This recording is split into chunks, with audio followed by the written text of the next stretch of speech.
All right, we're going to get started. Yeah. Doesn't work? Okay.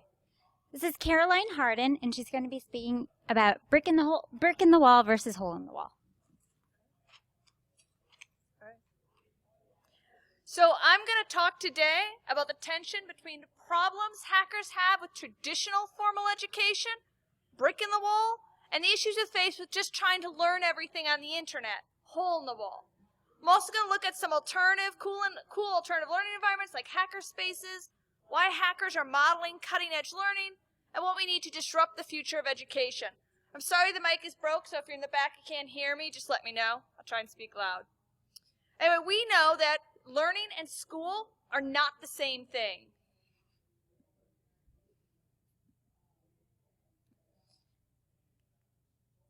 So why should you listen to me talk about education, hacking education, and educating for hackers?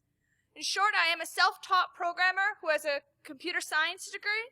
I taught CS for 5 years, both at a for-profit career college and at a non-profit hacker space. That's a picture of me teaching in Ghana with Reboot the Kitten. Had opportunities to teach in a variety of situations. But like many of you, I hated high school, I've failed classes, and I've learned more from Wikipedia than some of my teachers. The last 2 years I've spent working on my master's in educational technology, studying how to create a better way of learning computer literacy and computer science. So 6 shocking things I learned in grad school about why schools suck. All right, there's more than 6. But these are the things which really surprised me. I didn't know until I started studying the issue, and which I think we really need to pay attention to if we're going to disrupt the system. First of all, what are we even trying to do with school? There's absolutely no consensus on this, although it's been vigorously debated for over 2,500 years, all the way back to Confucius and Plato. Some of the things people say schools are for are to help make you a better citizen, teach you what you need to know to get a job, learn how to think, emotional self-actualization, moral development, or social and cultural development.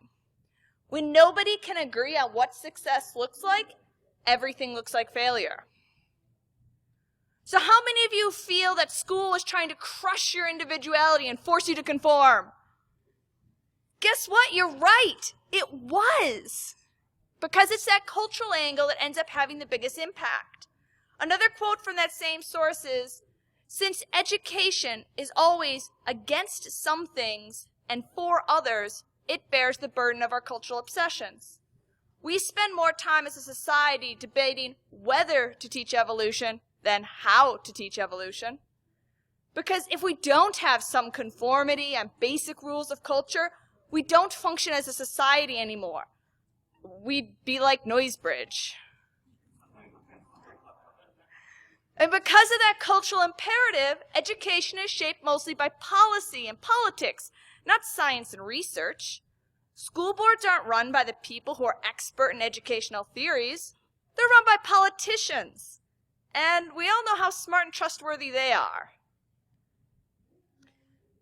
Now, we say that education is the great equalizer. This is true, but our schools are not designed to give equal education to everyone. The system doesn't create a level playing field so much as reinforce your social economic status, which fundamentally shapes how you interact with not only the school, but bureaucracy and authority in general. If we're going to disrupt schools, we need to not make this same mistake. And anytime you try to standardize something as individual as education, you've made some pretty big decisions about some individuals being better than others. Consider that some of the main people who originally conceived and promoted standardized tests, like Carl Brigham of a little test you might know as the SAT, he was originally trying to prove the racial superiority of certain white people by creating a test that was heavily culturally biased. Even recently they did a study which showed that, and I quote, "White students have an edge not on education or study skills or aptitude, but because they're most likely growing up around white people." Our classrooms look and act very outdated. That is a picture from 1907. And it looks pretty much like the way the classrooms look today. What's really weird, though, is that even though the classrooms function much the same as they had for over 100 years, teachers actually are trained in cutting-edge theories. So why don't we see it in the classrooms? Because the system is stronger than the individuals. They come out of teacher training college, and they're just ground down and assimilated. So some of you have had opportunities to teach. I hope many of you will consider in the future. How many of you would try to use good educational techniques, like using different learning styles, the auditory, visual, kinesthetic? Would some of you guys try to do that? Guess what? That's not a real thing. It's total bullshit. The science isn't supported at all. There are no learning styles. But nobody knows that because people aren't properly trained. Our epistemological and pedagogical theories have actually moved way beyond that, but no one has a chance to apply it. And remember that cultural angle of schools? It doesn't matter what the teacher knows if the general public isn't on the same page. A teacher whose classroom is too different just gets destroyed in parent-teacher conferences.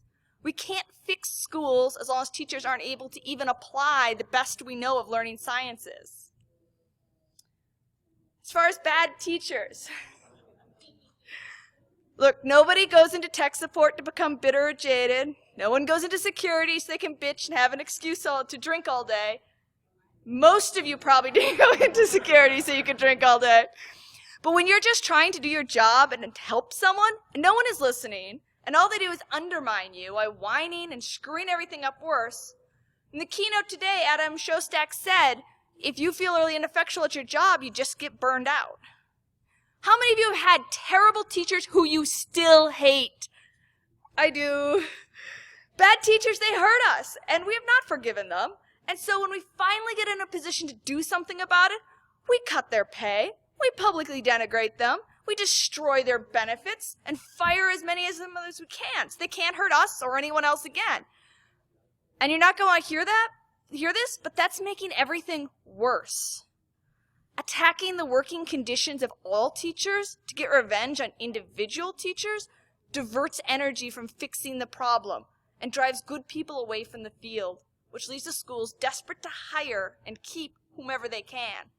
When I worked at the for-profit tech school, I helped with hiring decisions, and I couldn't hire good teachers because the reputation for the working conditions was so bad. I could hardly hire a warm body, but I was told I had to hire anyway, no matter how bad they were. All my colleagues and I, all of them, were just trying to figure out a way to afford to quit. And I have been that teacher who has had students fail as a direct result of me not having training, time, or resources for them to succeed. And it was the worst feeling in the world. So many teachers are put in this impossible situation that 46% of them, 46% will quit within the first 5 years. The rest risk becoming deeply corroded people. That's where the bad teachers come from. Any conspiracy to ruin public education would make blaming teachers a key strategy. I'm not saying don't be angry at the teachers, but if you want anything to change, direct that anger where it belongs, at the system that created and tolerated them. So those are the things I learned about what's broken in education that really needs to be addressed for any disruption to make a serious impact. So if schools are so broken, can we just get rid of them? For those of you who have not seen the TED Talk by Sugata Mitra, he put a computer in a hole in the wall in the slums in India. And when he came back, they discovered that the kids had learned a bunch of stuff, like magic. So we don't need schools, right? We'll just give every kid a laptop and a Wi-Fi connection. The talk seems so hopeful and inspiring, and I hate to dump on anything seeming hopeful and inspiring, or the idea of giving kids computers and internet access. But if we don't face the reality of why this and similar disruptions don't actually pan out, the system wins. First of all, it's not a new idea. A famous and influential educational researcher named Seymour Papert wrote a book called Mindstorms, in which he said kids learn a lot when they play with local computer programming. Does anyone know what year Mindstorms was written? Anyone want to make a guess?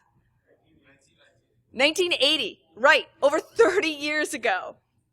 Like Mitra's TED Talk, Seymour Papert got a lot of press, and a lot of people were really excited about teaching with logo programming.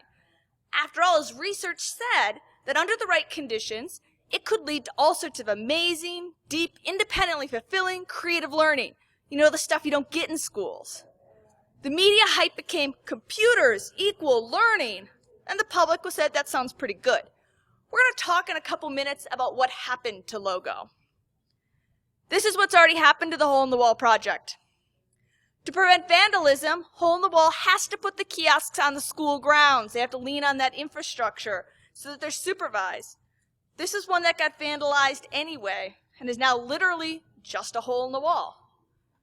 As far as how much learning happened, even Hole in the Wall had to admit, and I quote, the students would tend to plateau out.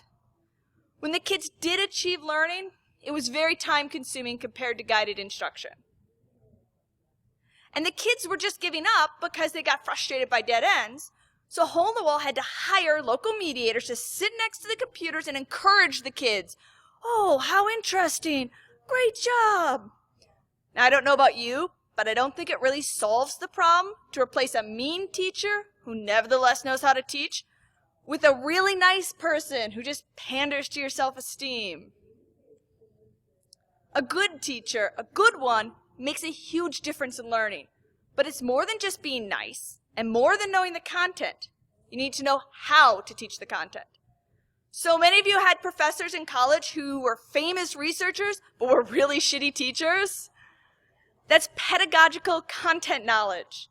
It's a problem with colleges that not enough teachers have them, and a problem with disrupting the system that not enough people have it outside of the schools. But training teachers is expensive, so of course the government would like to avoid that cost. But just giving laptops to kids and saying, here you go, if you don't learn, it's your own fault. You must be lazy. There's a reason the rich families pay for private tutors, and it's not okay to abandon responsibility onto poor kids without providing them any kind of support. And Learning Sciences knows, after 50 years of research, that hands-on learning without a mentor or a teacher or any kind of guidance is generally slow and leads to Swiss cheese knowledge, has lots of holes and blind spots. Instead, because we know how the human brain works, we should be using that science to structure lessons that are super effective. If you're willing to spend years of trial and error, like many of us did, you'll get pretty good at independently learning by doing. But even so, it's always faster and more effective with a mentor. Letting people flounder is easier, but doesn't work very well. What about apprenticeships? One-on-one apprenticeships really are awesome, but there are problems with scale. There's always more novices than experts. Germany has a successful apprenticeship program, which uses professionally trained teachers for covering the fundamentals. You can imagine how inefficient it would be to teach kindergarteners the alphabet by apprenticing them with professional authors. And again, we get back to pedagogical content knowledge. Just because you're good at a skill doesn't mean you're going to be very good at teaching it. What about MOOCs? MOOCs hit the big time in 2012 with Stanford classes on artificial intelligence, and they've been scaring educational administrators ever since. They get good teachers who know how to teach to record their lectures and put them online for free, for everyone, everywhere, anytime. How many of you have taken a MOOC? How many of you have finished a MOOC? A lot less, right? It's about 3 to 7% actually complete. And most of those who do complete already have some college or a degree. The hype is that MOOCs will educate those who've never been to college. But the data shows, and we actually have a lot of data, that those who succeed are the already successful.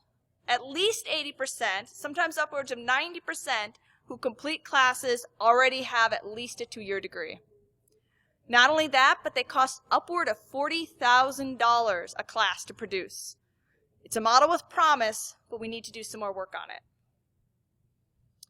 All right, so I hope I've made a good case for keeping good teaching in some form. But do we need the ivory tower, navel-gazing, self-aggrandizing academics? I'm going to finish a story of what happened to Seymour Papert's Mindstorm and logo programming.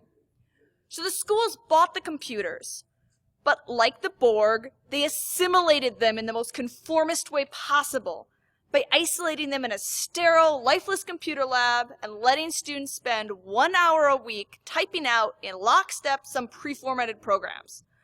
Follow-up research was done and showed that the kids weren't learning creativity, and they weren't getting better at standardized tests, which is what they really cared about. So the media translated this research as computers don't work, and Logo was largely abandoned. Since they still had the computers, they gave us all typing classes. So too long didn't read, good ideas, poorly implemented, get subsumed by the system, and then when it doesn't change anything, it exhausts the public's interest for decades. We lost decades of computer programming being taught in school because people didn't pay attention to the academic research and the science and ignored the culture of our educational system. If you fast forward, the idea of teaching computer programming in schools is still a non-starter. So all we get is some after-school Lego Mindstorms and Scratch. And as a point of interest, the One Laptop Per Child project was a direct descendant of all this, and that was the academic researchers trying once again to deliberately disrupt the traditional structure of school. But once again, the traditionally trained teachers and the public didn't really get it and just considered a novelty. So, if education is based on outdated theories for political reasons, implemented by bitter and angry teachers for disorganized and unjust purposes, why would you ever voluntarily subject yourself to school? Why do hackers take classes? There is a legitimate debate among hackers on the value of formal traditional education for learning programming, networking, IT skills.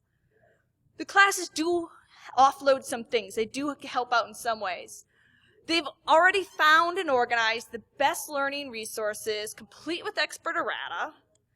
They give you a mandatory structure to lean on with built-in deadlines, and money and official transcripts on the line. That frees up all your mental resources to just learning the content rather than trying to get yourself to actually sit down and stop playing Mass Effect. Not only that, schools still give you a piece of paper which opens doors and keeps your resume out of the round file, helps us meet potential employers, future coworkers, and more people we can call at 2 a.m. when the server crashes. And finally, jumping through those hoops shows a willingness to comply with authority and procedures, which many employers like to see. What about hackerspaces? Of all the disruptions, which have huge caveats, hackerspaces are the most promising.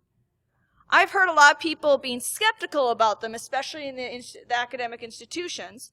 So I'm going to give you 4 big words and phrases you can throw down the next time someone tries to say that real learning isn't happening there, and yet you should be in school instead. So hackerspaces are good at learning because they're communities of practice, which offer situated learning through legitimate peripheral participation with an emphasis on cognitive apprenticeship. So you can pretty much lay that sentence down at the Thanksgiving table and shut everyone up. This is what it means. I'm going to explain it like you're 5, okay? Learning is better within groups of friends who work together. And you need to be able to actually practice your skills in real situations for real clients. Obvious, right? Learning goes better when you're allowed to first hang out and lurk. You're invited to mess around. When you can make a contribution, it's respected and valued, and there's experts with you you can geek out. That's a really big idea. And you learn to think like an expert by talking to experts. All of these are really powerful ideas with a lot of research behind them, so I encourage you to check out their Wikipedia pages. So if traditional formal education is broken, but just closing the schools and giving everyone a Chromebook doesn't save us either, hackerspaces are really promising because they have hackers. This is why I believe hackers have the personality qualities which are directly applicable to us being cutting-edge learners and make us the most likely to invent the future of education. We have lots of historical examples of people who have succeeded by getting what they needed from formal education and had the courage to go their own way when they're ready, and they've all remained lifelong learners. All these people dropped out of college but were successful in their fields. We question authority. This is independent critical thinking. Socrates in Plato's dialogue Meno says, knowledge will not come from teaching, but from questioning. The only way we're going to reinvent the whole system is to question its fundamental assumptions. We read the fucking manual. This is augmented learning. It allows us to use the manual as an external brain, which we can draw upon when we need it. Rather than wasting time memorizing just in case, we use the manual just in time. We make things. This is constructionism. Aristotle in the Nicomachean Ethics writes, anything that we have to learn to do, we learn by the actual doing of it. We apply our knowledge. And we break things. This is learning through failure. Many of you remember as a kid breaking the computer and having to fix it before your parents got home. You learned something when you did that, didn't you? Failure is an incredibly productive way to learn. Schools don't allow us that luxury. They make everything part of our permanent record, encouraging you to follow safe, well-trodden, narrow paths. We'd rather take risks and explore, and that's really important to innovation and discovery. And we're really stubborn. This is called grit. It's incredibly important in overcoming challenges and persisting through difficult problems. We know we can figure it out. Internal locus of control. We believe that we control what the computer does and that we have root privileges in our own lives. I always get frustrated when I hear people say, oh, the computer did this to me.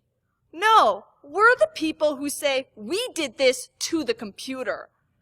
We also believe that we are capable of learning new skills. This is called growth mindset. Both are important personality characteristics for being active and not passive in the face of learning. We play video games. So when you're choosing your squad, you know you have to balance the biotic, the tech, the combat, based on the scenario you're going into. This is called systems thinking. Very important, very powerful, not taught well in schools. Besides being an awesome way to learn, games are also proven to increase your literacy. We use the hive mind, whether with IRC, GitHub, Reddit, crowdsourcing, it's collaboration. Schools try to say sharing is cheating. Hacking taught us that it's the best way to get things done. And we make tools to do things for us. Batch files, scripts, robots. We call it being lazy. Learning Sciences calls it distributed cognition. All these amplify our power to get things done. These tools save us from the boring things so we can concentrate on the more interesting problems. So despite what schools did to us, hackers are really amazing learners. So for the right people, how do we do it? We free the content, we join forces, and we hack knowledge transmission. This time with science. We already believe in the mission. We believe that information sharing is a powerful positive good, and that it's our ethical duty to share our expertise. First of all, we need to create more open educational resources, because knowledge doesn't belong to the ACM or Pearson's Publishing. It deserves to be free. It used to be the only way to get content was through the schools. If we can free the content, we force schools to bring more to the game or get out of the game. Contribute to Wikipedia. If knowledge is socially constructed, then I'd like us to be the ones constructing it. Participate constructively in forums. Don't troll the newbies. We want them on our side. We don't want them retreating to schools. And create and use more open source software. License your work under Creative Commons. Release it onto GitHub, SourceForge. Create Instructables, YouTube tutorials, and so on. Make the knowledge you know free as in freedom. We join forces. Seriously, Space Rogue had a talk to us this morning where he said, join forces, we should be doing this. Join your local hackerspace. Join your local Linux user group, 2600 meetup, DEF CON meetup, amateur radio club. If you don't have one of these, create one. Next time someone says they want to learn programming, offer to answer their questions, mentor them. And if you know someone you want to learn something from, ask them. And teach. Remember how much high school sucked for you? Be a ray of hope for some young hacker by volunteering with that after-school programming or Legos Robotics Club. And offer classes at your hackerspace and don't feel like you need to mimic teaching the way it was done in school. Because if we don't create new learning environments that actually work for us, nobody else is going to. And heck, there's a lot of online places. These are online places you can teach programming. The bottom 4 will pay you for your time. There's a great hunger for this. Then we need to hack knowledge transmission once we've freed the content and joined forces.